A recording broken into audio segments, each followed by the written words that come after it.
Viral, pria ini kumandangkan azan di London Tower Bridge.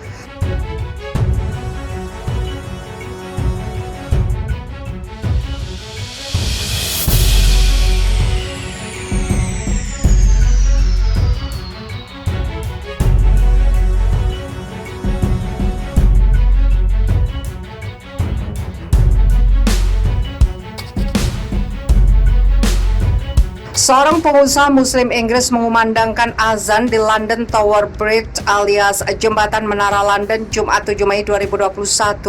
Dia meluntunkan lafaz panggilan sholat tersebut pada saat matahari terbenam dari atas landmark Inggris pada Jumat terakhir Ramadan 2021. Pengusaha itu bernama Qazi Safiqur Rahman, 35 tahun, mengenakan gamis putih dan sorban khas Saudi. Dia menyuarakan azan dengan gaya Syekh Ali Ahmad Mullah yang menjadi muazin di Masjidil Haram sejak 1975. Keindahan suara Mullah diakui oleh umat Islam di seluruh dunia, terlepas apakah mereka pernah mengunjungi Mekah ataukah tidak. Azan di Tower Bridge kali ini menandai berakhirnya buka puasa yang diselenggarakan Tower Hamlets Homes, Pusat Musim London dan Masjid London Timur, serta Forum Antar Agama Tower Hamlets. Rahman mengungkapkan kepuasannya mengumandangkan adzan di depan umum. Dia juga merasa bersyukur karena diberi kesempatan untuk menyampaikan azan dari Tower Bridge. Saya hanya orang biasa dan saya merasa belum pantas untuk diberi kesempatan istimewa seperti ini. Tuturnya dikutip dari Arab News Senin 10 Mei 2021. Meskipun Rahman terbiasa melantunkan azan di masjid-masjid dan berbagai acara selama lebih dari 2 dekade, ini baru yang kedua kalinya dia mengumandangkannya di tempat ikonik di kota London.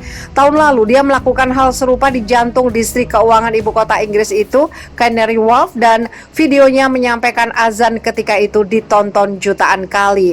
Rahman pun mengutarakan impiannya untuk mengumandangkan azan di lokasi ikonik global lainnya seperti Masjid Agung Sheikh Zayed di Abu Dhabi, Uni Emirat Arab. Masya Allah, pengakuan Dubes RI untuk Rusia mengatakan Islam tumbuh pesat di era Vladimir Putin. Berikut pernyataannya. Paham komunis secara ideologi dan politik sudah bukan menjadi kekuatan dominan lagi di Rusia. Presiden Vladimir Putin yang berkuasa sejak 1999 juga bukan seorang komunis dan ramah terhadap kaum muslim. Rusia itu bukan komunis lagi. Di sana partai komunis itu kursinya cuma di bawah 10%. Vladimir Putin itu penganut ortodoks, bukan komunis. Dia memang pernah jadi anggota KBG, tapi itu profesional saja, kata Duta Besar Republik Indonesia untuk Rusia, M. Wahid Supriyadi, kepada tim belak-belakan. Selama Putin berkuasa, ia melanjutkan kehidupan beragama masyarakat Muslim, ortodok maupun agama dan kepercayaan lain berjalan harmonis. Semua bebas beribadah dan tak ada gangguan terhadap muslimah yang berjilbab. Khusus untuk Islam, Wahid menyebut perkembangannya relatif lebih pesat. Di era Vladimir Putin ini ada sekitar 8.000 masjid di sejumlah wilayah di Rusia, kata Wahid yang pernah menjadi dubes di Uni Emirat Arab ini. Hubungan diplomatik antara Indonesia dan Rusia sudah terjalin selama 70 tahun. Ikatan itu diawali dengan pengakuan Rusia atau Uni Soviet atas kemerdekaan Republik Indonesia pada 3 Februari 1950. Rusia adalah salah satu negara yang paling awal mengakui kemerdekaan Indonesia. Rusia berperan dalam mendorong PBB supaya kita diakui sebagai negara yang berdaulat, kata Wahid Supriyadi.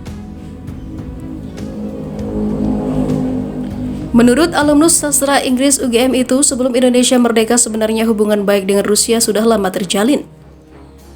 Hal ini ditandai dengan kedatangan Tsar Rusia Nicholas II ke Batavia pada 1891.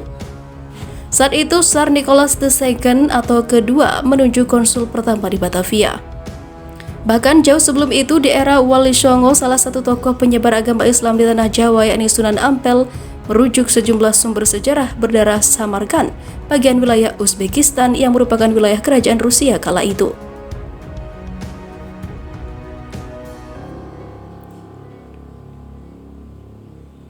Karena itu ada yang menyebut masuknya Islam ke Jawa tidak dari Timur Tengah tapi dari Rusia, kata Wahid.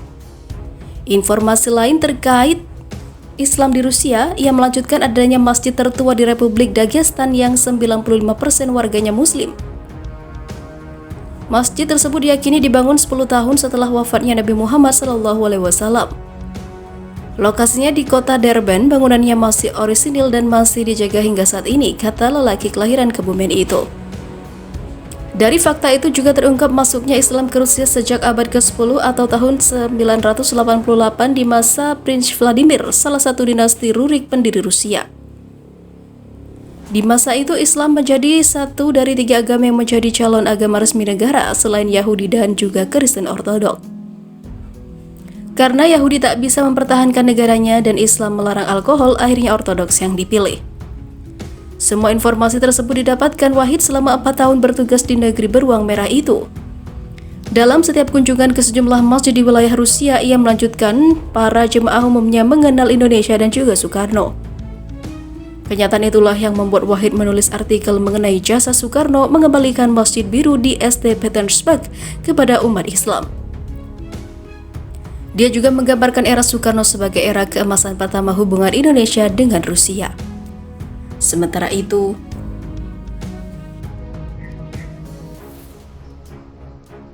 Presiden Erdogan ajak seluruh negara Islam melawan Israel. Presiden Turki Recep Tayyip Erdogan mengutuk serangan Israel terhadap Masjid Al-Aqsa, Yerusalem pada Sabtu kemarin di saat Ramadan. Ia pun mengungkapkan solidaritas dengan warga Palestina. Kami mengutuk keras serangan keji Israel terhadap kiblat pertama kami, Tagar Al-Aqsa Mosque, yang sayangnya dilakukan setiap Ramadan, kata Erdogan di Twitter dikutip dari Daily Shahabah. Ahad 9 Mei 2021, Erdogan menjelaskan Turki akan terus mendukung warga Palestina yang ia anggap sebagai saudara dalam keadaan apapun. Israel, negara yang kejam dan teroris, menyerang Muslim yang tidak memiliki tujuan selain untuk melindungi rumah leluhur mereka, katanya.